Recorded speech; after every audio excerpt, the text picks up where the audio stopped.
Thank you. Our fourth candidate, Aaron Wilhelm. Good evening. My name is Aaron Wilhelm. Thank you to the Chamber for hosting another opportunity for us to get in front of the voter before November 8th. I've lived in Moultrie County my entire life.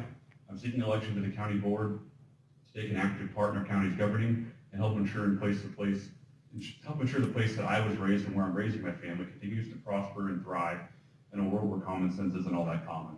Where many adults won't talk to one another because of who the other person voted for, and where by some conservative values are being deemed as archaic. I've been married to my wife Becca for 10 years, and I'm the father of two girls, Maddie and Emmy.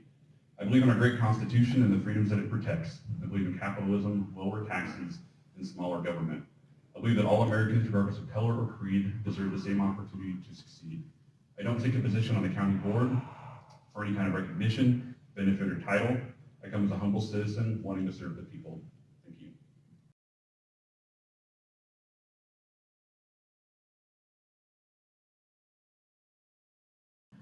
Yes, I do value bipartisanship. Bipartisanship simply means the cooperation between two political parties that are typically opposed. As a Republican, there are many differences in my views and a Democrat's on social issues, the proper role of government, and economics. My grandpa Richard Perdue was a staunch Democrat and served Moultrie County as its county clerk for 12 years and then as a county board member for 6 years. I never had the opportunity to talk politics with him as much when I was younger, and didn't really care back then because I wasn't really in high school back when he passed. I say all that to say that my grandpa was a good man. He was a good man and someone that today, if he were still alive, would probably have differing opinions on the state of our country and our president. Just because someone has differing opinions than I do does not inherently mean that they're a bad person, at least not here locally. I can't speak to those at the state or federal level. My grandpa also used to say that the minute you walk into the courthouse, party politics should be put aside and we should all work together for the betterment of the people of Moultrie County. In his obituary, it is noted that my grandpa was very proud of the working relationship he had with other officials in the courthouse, which included Republicans. In my own journey in politics, I strive to have that same relationship with anyone along the board. That doesn't mean that I don't have my own beliefs and convictions. That doesn't mean that I'm going to simply give in and agree with everyone on everything, even those in my own party. It does mean that for the people of Moultrie County, I will work with those that I may not always agree with, if it means better opportunities for the people. Thank you.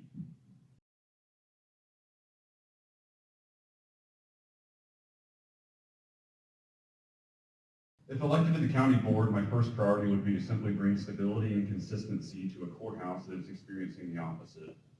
Since December 1st, 2020, the county board has had two chairmen, two board members, and now a county clerk step down from those positions with people having been appointed to fill them. I have nothing wrong with people being appointed. It's a part of the process to fill vacancies. My point is that since the last election, which was less than 2 years ago, 44% of the board and our county clerk have stepped down and been replaced with people that are not elected. From the beginning of my exploring county politics, it has been made very clear that there's conflict between county personnel. I've worked for my current employer for the last 12 years, and one of our company values includes being people first. Having worked at this company before and after its adoption, I've seen how this type of mentality can change the culture in a workplace for the better. My second priority would be to help ensure the child care initiative that was started back in the spring continues its work, and real progress is made in helping Moultrie County parents have available child care options. In the data provided to the Chamber, Moultrie County has 461 kids that have either one or both parents working. The total capacity for current child care providers in the county is 404 children. That leaves a gap of roughly 57 kids and families that could benefit from open slots from child care providers. Child care is critical to the growth of any community and local business. Without child care, we don't have a workforce. Without a workforce, we have no business. My third priority would be to determine if and how the board can help add attractions and expand recreational facilities in our county to help improve marketability to those looking to relocate to our area. According to an article by the Illinois Association of County Board Members, county boards may provide public parks and open spaces. I like to think that this includes our existing parks to help increase their functionality. Thank you. I want to say thank you again to the Chamber for hosting this forum, and to the paper for streaming it, and the Little Theater for hosting it.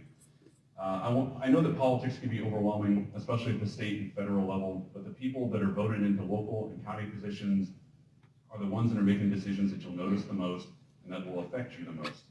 I hope my answers to the questions presented have given you all a good understanding of my views, and what could be expected from me as a county board member. There are 3 other questions that we could have been asked this evening. I have answers prepared for all of those and will post them to my Facebook page shortly. My post will also include all the answers to the questions asked this evening, along with all appropriate sources. The post will be public, so we don't have to be friends for you to view that information, and I encourage the public to review my answers and to ask me any questions that you may have. I'm an open book and encourage open conversation through social media, through face-to-face interaction, whatever that might be. Thank you for your time and your consideration as you go to vote on November 8th.